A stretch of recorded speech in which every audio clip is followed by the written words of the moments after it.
is what we'll be unveiling tonight. As of course, I have a chieftain of the Labour Party who will be doing justice to all of this conversation. Engineer Osureme, Christian Umar Farmer. Thanks so much for joining us on the show tonight. Thanks for having me. A lot of interpretation.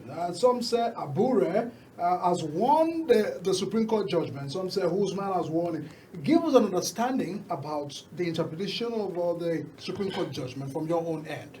Thank you very much. The appellant went to court to seek what the court can grant, which is to finally and totality put an end to the Abure-led National Working Committee and its leadership. The court had the right to do that by setting aside the judgments of the lower courts and the Court of Appeal, which conferred the leadership of the party to Julius Abure.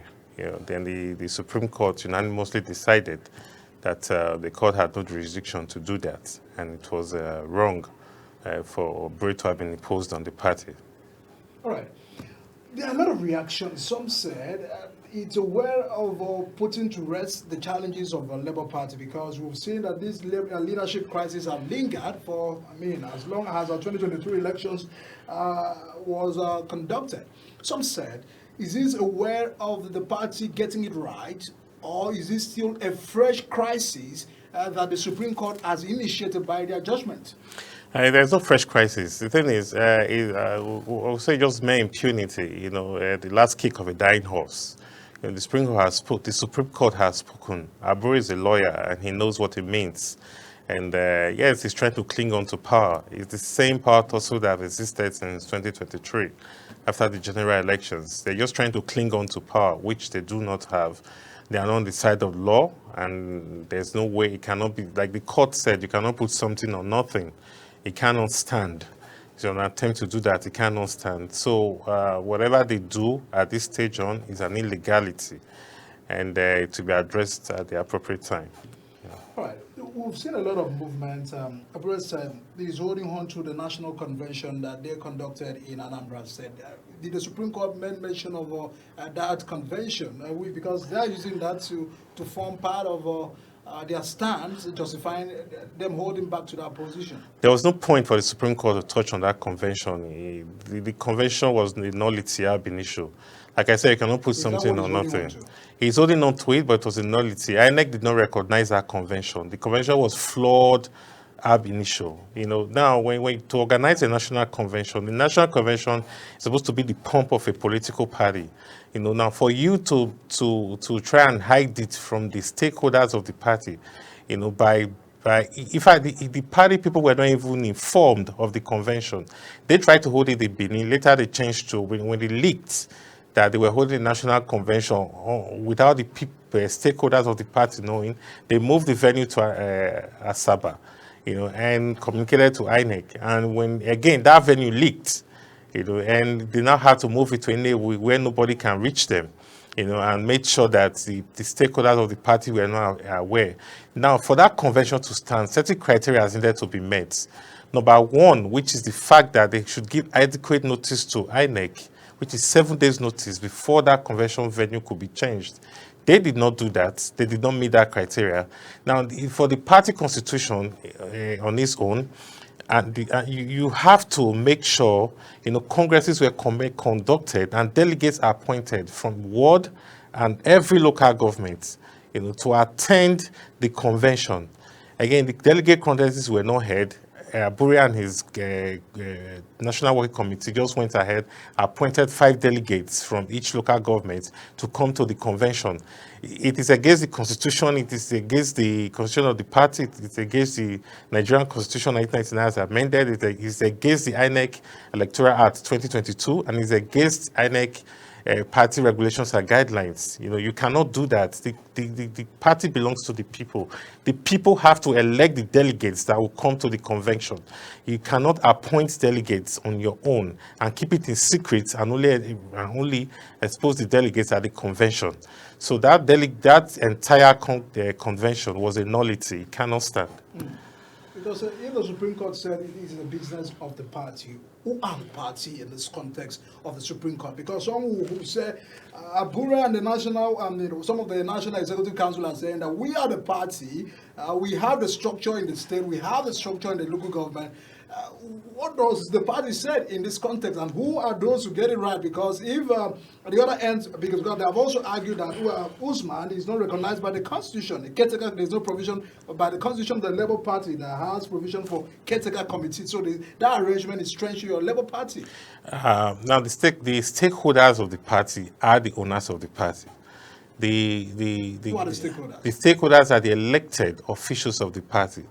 Vis-a-vis the governor, the deputy governor, the National Assembly members, then the elected members of the NWC, and the State Assembly, the commissioners we have some as appointed by the governor, Alex Oti. These are stakeholders of the party, and other leaders that will be appointed to attend the convention, the NEC meeting. So as at the NEC meeting, that is where the convention, right, is decided upon, when it will be held, and those that will attend and all of that, Now, if they are saying that caretaker committee is now recognized by the Labour Party constitution, a committee was set up, by the stakeholders of the party. As at when it was set up, Abure was no longer the national chairman of Labour Party. His tenure had expired. So the party had to do something to have a leadership in place. Hence, the governor, His Excellency Alex Oti, put together a stakeholders meeting, where the caretaker committee were elected, to run the affairs of the party with a mandate to conduct a national convention. So, in the case of there cannot be a vacuum. There's no void in political party affairs. So then, for the party to continue, it's a going concern. There must be people who are saddled with responsibility to handle leadership. And that is how Senator Nenadi's caretaker committee came forth. It's been very worrisome. We've also seen a statement of the NEC meeting to hold on Wednesday, where they have invited a vice presidential candidate for the 2023 elections and all of that. If Abure, because by this invitation, it has not been extended to Abure, does it completely mean that the stakeholders are not acknowledging that fact? But if you go to INEC website and search the INEC website, you will still find Abure's name there. Abure's name is still there because now for INEC to remove his name, right, it has to be official. They will not just go by what the judgment says. They will go by what the certified true copy of the judgment is saying. And so by the time you have to give them a memo, an official document stating all what you already know. So it's at the point when they have that is when they will now officially remove his name from the website of INEC. INEC on their own had already told us before the Justice Uwete court case judgment that conferred leadership on Abure, that his tenure was over. INEC specifically stated that. In fact, there was a meeting, the quarterly consultative meeting by INEC, where Abure appeared and he was driven out of the meeting. He was driven out of that meeting that he's no longer the chairman of the Labour Party. And so if INEC would do that, which is INEC recognized for the fact that he wasn't the chairman, he's no longer the chairman of the party. Now, if the Justice Uwete case that gave him conferred judgment on him, the Supreme Court has thrown that judgment away. Okay, and as when that judgment was conferred on me, if you go to INEC website, you will see right now Abure's name is there as national chairman in bracket by court order. So if his name came in through by court order, because the court ordered INEC to do it, that's why they brought back his name as national chairman of Labour Party. So the Supreme Court is now also saying the court didn't even have the rights to do that in the first place. The court had no jurisdiction, the court had no right to do that in the first place. So INEC should also do the needful to remove his name by court order. A superior court has stated that this man can no longer be chairman of the party because the judgment that brought him on, is a nullity, is an error, and has been quashed. So henceforth, he should be removed. There's no need to even wait for a certified true copy of the judgment to get him out. They should go ahead and do the right thing and just take him out of there. It is. I mean, a broader perspective to all of these issues is the fact that some say the crisis has led to some of the prominent members of the party exiting, like the National Assembly. Some person have defected already to even All Progressive Congress. Some have appalled that. A party like Labour Party that came very strong with some say tsunami leading to emergence of many persons into elected position. Are you bothered that all of this crisis has stirred the party apart and led to some person defecting from the party? Look, there's no gainsaying the party has not been well run since even pre and post 2023 general elections. The party has not been well run, and everybody could see it. It's glaring. And the elected officials, many of them, they elected their officials of the party, vis-a-vis senators, National Assembly members, State Assembly members. They are worried. What are their chances of running an election in a party that's beriddled with a leadership crisis? And so some of them, because of this, I don't blame many of them, for those who, because of leadership issue, has left. We welcome them back into the party. We are resolving the leadership issue. It will be resolved.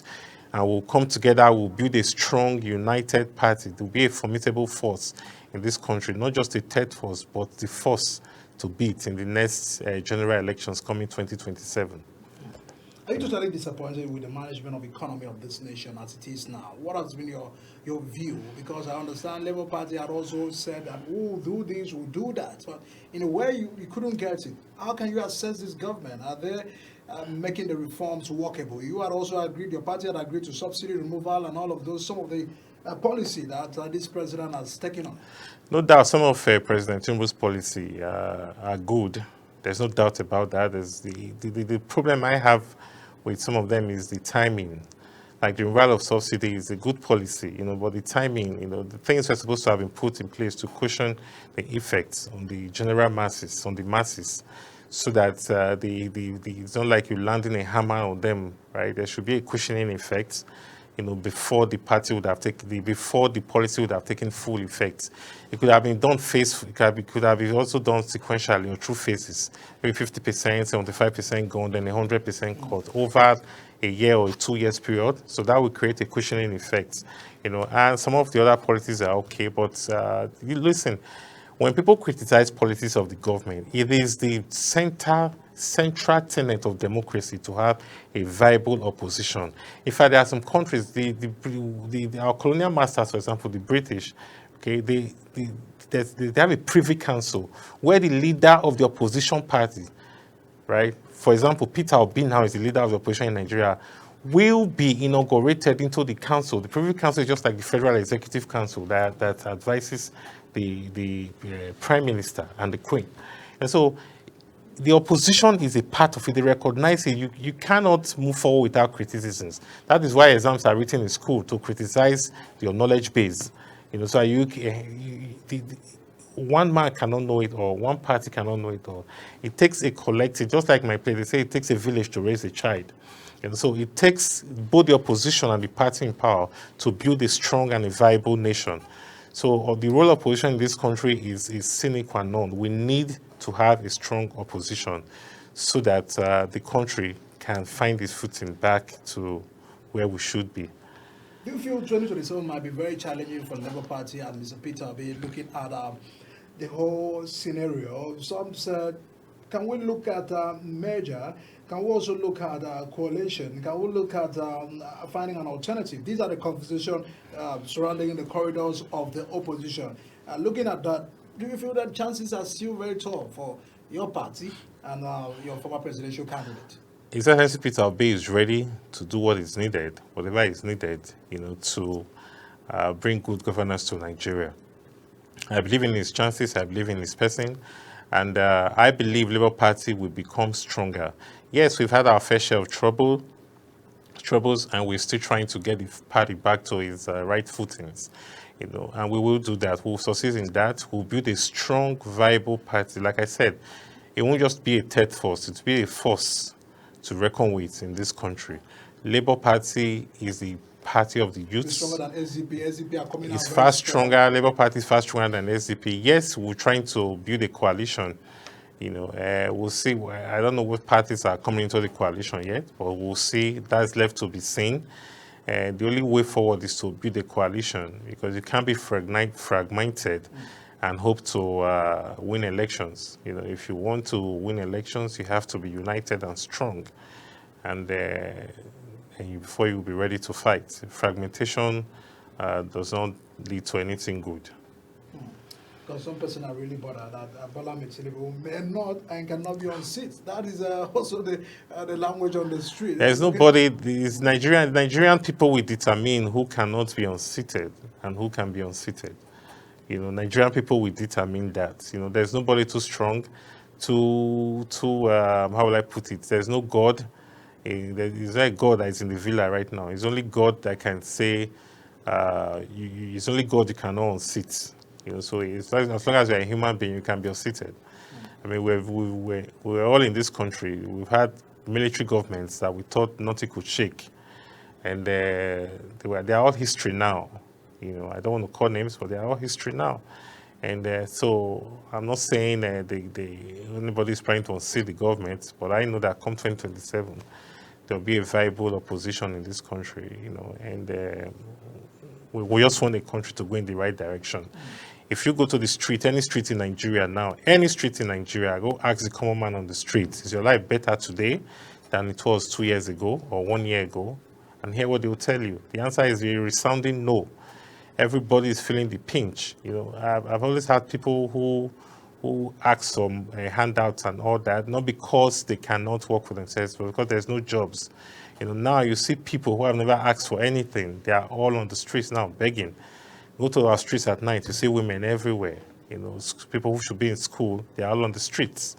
So you should ask yourself what is going on. So it's time for us to look inwards and find a way to move this country in the right direction. Thank you. All right. Yeah. Because in all politics, it's all about the people. If the lives and development doesn't speak volume, then we may not have excellence of discussing politics. Because if we look at this administration, first, many have said, we just want a situation where this government can succeed so as to better the lives of many Nigerians. The government has given projection already for what they may have. Do you feel the caliber of people working for the president or those who are also serving, they have all what it takes to really interpret this to work? You see what I've noticed, I came back to Nigeria in 2022 to June because of Peter Obi to support him, And from outside, looking at bigger picture, how governments are run elsewhere and how it is run in Nigeria, and people who vie for positions for government, for political offices in Nigeria and elsewhere, it's a different ball game entirely. Outside, you see people who want to give it all, who want to give their life for the nation. You see patriotism. You see it when they talk to you. You see that this man wants this country to move in the right direction. But in Nigeria, you see people who want to get in government to better their lives and the lives of the family only. They are not thinking of the people. They are not thinking of the country. There's no patriotism in Nigeria. In fact, a lot of the people in government, a greater majority of the people in government today do not even believe in the Nigerian project. They just believe in the project of they, me, myself, and I. So how do we build a country with such people? You have to believe in something for you to think about building it. You have to believe in something for you to say, okay, let us fix it. You have to even believe for you to see that it is broken. If you cannot see it is broken, then how do you start thinking about fixing it? So Nigeria, we need to get the right people into offices, political offices in particular, so that we can start the business of building a strong and egalitarian society for the benefit of all Nigeria people. Because when you say the people will say, are we importing these people to come to Nigeria to fix our situations, or is these are the Nigerians that we still have that are at home that can be able to do it? No, they are good Nigerians, both in and outside Nigeria. I've been to more than over 30 nations in the advanced world, in Nigeria, in Africa, everywhere. There are very good Nigerians everywhere. You go everywhere, US, Canada, Germany, France, Australia, everywhere you go, there are good Nigerians. Even here in Nigeria, there's so many people who can lead this country in the right direction. But the reason why I joined the fight to get the Labour Party leadership right is for one reason. Because I see that if the problem in Nigeria is not even INEC, it's not the government, it's the political parties. The political parties, their system is of bringing out candidates is flawed. It's flawed beyond words. Nigerians are not looking at the political party. That is where the problems are. So when you hijack a political party, then at that point you can determine who the candidate presents, who the party presents as candidates. Okay. Now, when we have corrupt leadership at the helms of affairs in the political party, then they give you corrupt candidates. Now you have a litany of corrupt people to select from. You have a litany of people who don't care about the nation to select from, just because they are the highest bidders of this of the tickets. And at that point, whoever gets elected, that is why we keep getting downhill with successive governments. When you think it doesn't get worse, it gets worse. When you think it doesn't get worse, it gets worse. So if we fix the political parties, if we fix the process of selecting candidates to run for elections in Nigeria, then you can see that good people can now come in. And I'm an advocate of independent candidacy. People should be able to run. Why can't Peter Obi run as an independent candidate for elections in Nigeria? Why can't anybody? Why can't Atiku run? Why can't President Tinubu run as independent candidate? Why can't I run as an independent candidate? We've copied democracies elsewhere. The people we copied, they allow independent candidacy. Why can't we allow it? Then you will see the process that is so expensive to even become a candidate. To become a candidate in Nigeria is an average. You have to be almost a billionaire to be a candidate in Nigeria. The average man who is ready to fix the nation, who wants the best for his people, will not be ready to spend that money. He's thinking of how do I help the system, and the system wants to milk him. He won't see the what. He will be like, I'm not going to politics. I never wanted to get into politics. I left the country almost 20 years ago because I wasn't interested. I wasn't interested. I said, no, this is bullshit. This is wrong. But when you see that, your people are suffering, when you see that this should not, some wrongs need to be made right, then you force yourself into the political arena. And when you get in there, then I got in the rot I have seen is unbelievable. Especially within the political party. We cannot allow it to stand. It must not continue. And the parties themselves, there has to be some form of regulation, some form of guidelines to make sure the parties are sanitized. INEC alone cannot do it. In fact, there should be a separate body in Nigeria that regulates the affairs and monitors political parties. Because the national chairmen of political parties are as powerful like presidents of a nation. They are very powerful. They can do whatever they like and get away with it. Whoever they want to.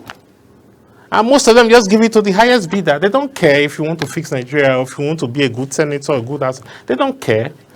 They just give it to whoever they feel like. And it is wrong. We need to fix the system. We cannot continue like this. The nation belongs to all of us. We are quiet. We are looking at it. It's getting worse by the day. It's getting more and more rotten. We are looking at it. Our children, we ask us questions. When I was a kid, they kept telling us we are the leaders of tomorrow.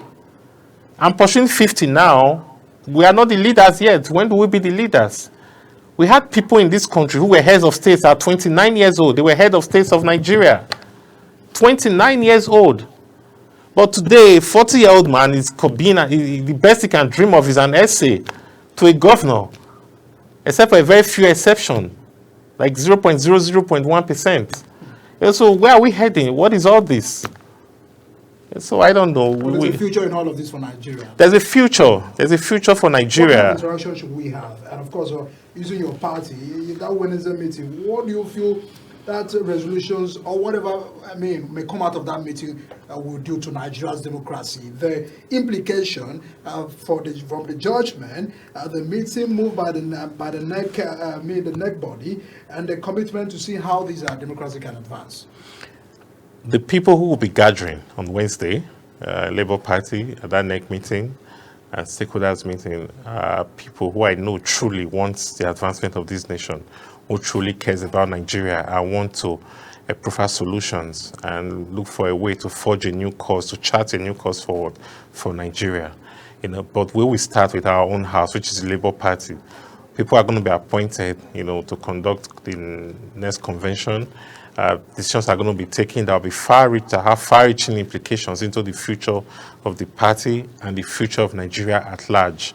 And so we look forward. I'm excited about the meeting, and I'm excited about, the decisions that will be taken at that meeting. The entire authentic leadership of the party will be there. His Excellency Peter Obi will be at that meeting. His Excellency Dr. Alex Uti will be there, and his deputy, and our senators will all be there. Our House of Rep members will be there. The House of Assembly members will be there. Most of the candidates, senatorial candidates, House of Rep candidates will be at that meeting. Those are the stakeholders. Those are the owners of the party. We'll all be there, and we will chart a new course forward for our party, and we will begin the work of building a new, a strong, and mighty party that will be the force to reckon with in Nigeria. Thank you. Engineer Dr. Umufoma, thanks so much for joining us on Big Talk tonight. We do hope that all the situations coming out from Labour Party will be resolved on Wednesday and put to rest for the nation to move forward. Thanks so much for joining us on the Big Thank you very much. Everyone, of course, we needed to have that conversation because there are a lot of subjective interpretation of factions by different parties over the recent Supreme Court judgment. But we'll continue to monitor development coming from that, and of course, having to put our eyes across. But we'll be wrapping up our conversation by turning attention to Anambra 2025. ABGA on Saturday conducted their primaries and, of course, renominated Governor Soludo as a flag bearer. After this short break, we'll be turning attention to look at that issue. Please stay with us. I'll be right back.